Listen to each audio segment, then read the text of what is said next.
Et boum, salut à tous les membres de la Familia, bonne année à tous. Voilà, c'est la première vidéo de l'année, tout simplement parce que c'est le premier trading de l'année. Nous sommes ici sur quelque chose de très lourd. On va commencer 2025 en mode Super Saiyan 4, là, directement. On a une très bonne opportunité. D'ailleurs, on va dire Super Saiyan 3 parce qu'on va commencer avec un basket de niveau 3 à la Familia. Ça va être du très lourd. Nous sommes aujourd'hui le vendredi 10 janvier 2025 et c'est jour de NFP. Et j'ai envie de vous montrer que, autant je le dis souvent, il n'y a absolument aucun problème sur trader les news. Autant, voilà, je ne vais pas me forcer à trader les news simplement pour faire plaisir, mais là, il y a une très bonne opportunité à prendre. Il n'y a eu aucun trading qui a été fait depuis la fin d'année, à peu près vers le 20 décembre de l'année dernière jusqu'à maintenant, jusqu'au 10. Pourquoi? Parce on terminé avec la phase de profit taking de fin d'année. Le début d'année s'est commencé vraiment de manière très calme. On était en accumulation, ça se voyait. On avait tous les indicateurs qui étaient aux alentours de zéro au niveau du power. On avait toutes les devises, pardon, qui étaient proches de zéro. Et ben maintenant, on a envie de se prendre un NFP et on va se faire plaisir.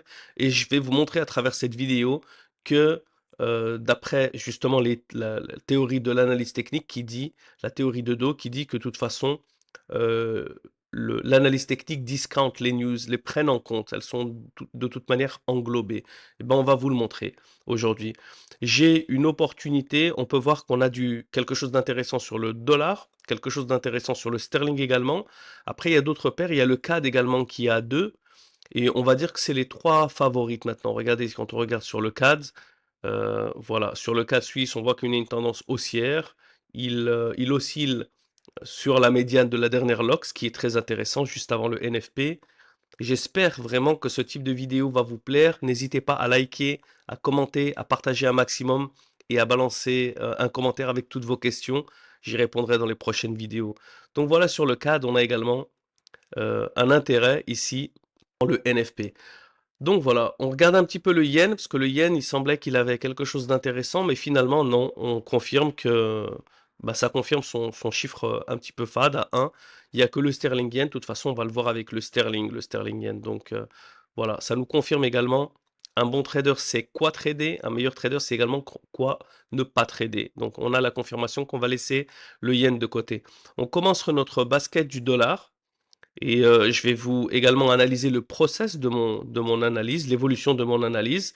Donc on prend un sterling ici, on prend un New Zealand, il s'approche ici de ce support historique depuis le 31, où il a vraiment fait un gros retracement. Le dollar suisse, très bonne tendance long terme, court terme, et le dollar yen, rien. Donc voilà, c'est le premier basket avec 4 paires, l'australienne, le sterling, le New Zealand et le suisse ce basket et on va changer ici le risque reward pour commencer de manière très agressive ce basket et on va changer le reward maintenant à 20%. Pourquoi? Parce que on a pris un gros volume et on a envie de pousser un peu le compounding. Donc c'est pas possible. Il y a deux types de trading. Il y a le compounding euh, comment dire, conservateur et le compounding agressif. C'est quoi un compounding conservateur? On va essayer de multiplier par un point de faire grandir le compte un tout petit peu plus rapide. Là, je vous montre du compounding agressif où c'est vraiment exponentiel. 1, 2, 4, 8. L'objectif, c'est on ne peut pas passer de 1000 à 10 000 et à 30 000 dollars si on ne prend pas plus de risques en augmentant le volume. Donc, voilà, on ouvre maintenant le basket du sterling. Voilà, le sterling, il a un petit peu de retracement, mais à part la première lock, deuxième, troisième et quatrième sont bien alignés. Les supports et les résistances sont très bien alignés. Donc, on a une bonne corrélation sur le sterling CAD, le sterling dollar et le sterling yen. Donc, voilà, deuxième basket est ouvert. Attention, le volume maintenant va être plus élevé, donc potentiellement on va essayer de prendre plus de profit. Ça en va de soi, on va pas s'amuser à ouvrir plein de positions pour essayer de prendre euh, le même profit. Le dernier basket, très très intéressant, c'est le CAD ici. Le CAD, il est vraiment en feu. On a un bon alignement. Il est un peu plus proche, quand vous pouvez le voir. Voilà, il n'a pas un angle de 45 degrés comme on a vu sur les autres, mais de toute manière, il a une bonne opportunité. C'est cette raison qu'on se prend un New Zealand également, voilà, comme vous pouvez le voir. Un CAD, pardon, comme vous pouvez le voir, le CAD suisse, absolument magnifique. Donc, je vais pas trop GBP CAD, on l'a déjà pris, le sterling de toute manière, New Zealand CAD, on le prend également, et le dollar CAD, on l'a pas pris. De toute façon, voilà, il est pas intéressant. Ça nous donne troisième, notre troisième basket, et on va changer maintenant le reward à 30%, comme vous pouvez le voir. Et ça va très vite. Maintenant, juste avec les positions ouvertes, on est déjà à 4% de drawdown. Donc ça va très vite, c'est très agressif, mais c'est agressif vraiment là dans tous les sens du terme. On est agressif parce qu'on est juste avant le NFP, on est agressif parce que c'est un basket de type 3, et on est agressif parce que le volume est élevé et que le risque reward est élevé, on essaie de prendre du 30%. Je vous l'ai déjà expliqué au niveau du risque, parce que également quand il y a de la volatilité, et là on est dans la news la plus volatile euh, que, qui soit, donc je préfère laisser le risque élevé pour le fermer de manière manuelle, parce que je peux me prendre un pullback, et, j'essaie d'éviter ça. Donc voilà, on a toutes nos positions, voilà, je les ai organisées par, pas encore, je vais vous montrer comment je les organise par symbole, comme ça je vais vous confirmer un petit peu les types de positions que nous avons prises, organisées par symbole ici. En tout cas, on a nos positions, on a nos baskets du dollar, nos 2 positions du sterling et nos 4 positions du CAD. Et il n'y a plus qu'à attendre maintenant. Il n'y a plus qu'à attendre le NFP. Et moi, un basket qui est très excitant. J'espère que ça vous motivera également à essayer de prendre plus de risques. Attention, je dis toujours attention après utiliser le mot risque. Autant que je dis attention après que j'utilise le mot profit. Pour les débutants, pour ceux qui ne sont pas encore en phase avec le type d'éducation que je partage. Je parle du risque du trading, je parle pas du risque de vos comptes, de griller vos comptes, d'aller essayer de flamber ou d'aller essayer d'utiliser des montants que vous n'êtes pas capable de risquer. Je parle de risque dans le trading. On a le risque dans le simulateur, donc on prend un risque dans le trading, mais on prend zéro risque de notre argent. On a un risque dans un compte démo. Tu peux ouvrir un compte avec 10 000 dollars, 100 000 dollars, ce que tu veux en compte démo, et prendre absolument aucun risque dans tes finances, mais prendre un gros risque dans le trading en essayant d'ouvrir de gros baskets. C'est de ce genre de risque que je veux parler. Toujours, je ne suis pas là à pousser les gens à trader avec ton propre argent. Le plus important, c'est que tu sois confortable dans ton trading avant toute chose. Je montre des choses agressives. Pourquoi? Parce que qui fait le plus, qui peut le plus, peut le moins. C'est très important. Si je te montre comment faire 1% dans le trading, je pense pas que ça va t'impressionner beaucoup et que tu vas par la suite écouter ce que j'ai à dire.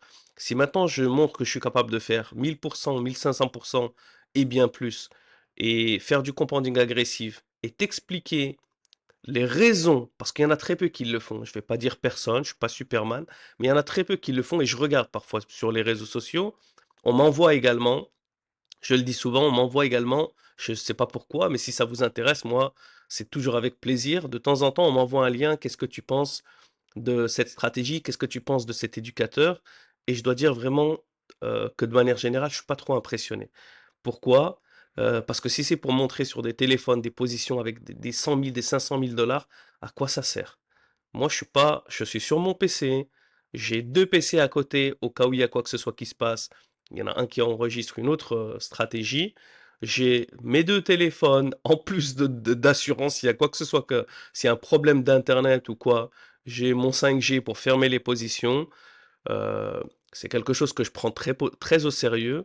C'est pour ça que j'enregistre également les baskets en avance, parce que quand je trade, je suis sérieux, je suis pas là à rigoler.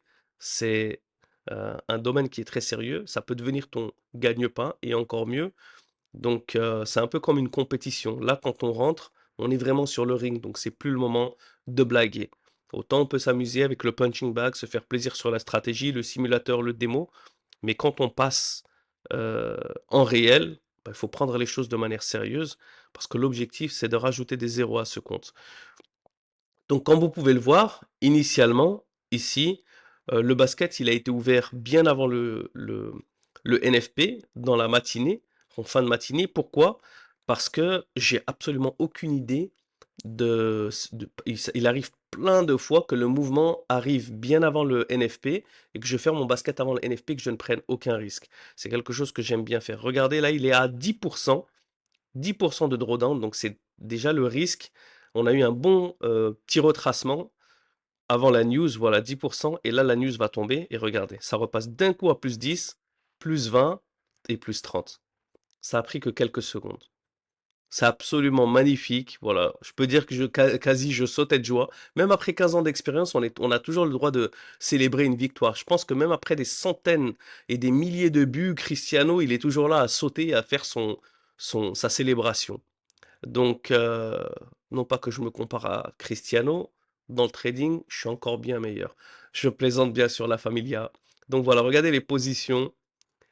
Je vous disais comment faire un salaire en un jour. Je pense que c'est plus qu'un salaire, un salaire très très confortable en un jour. Donc j'espère que ce NFP trading vous a plu.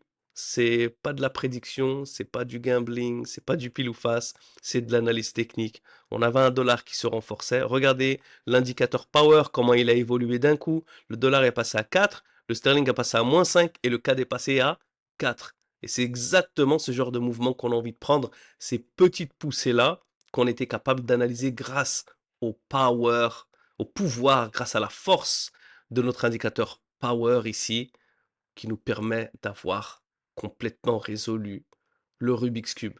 Force à vous la familia, à très bientôt. Ciao ciao.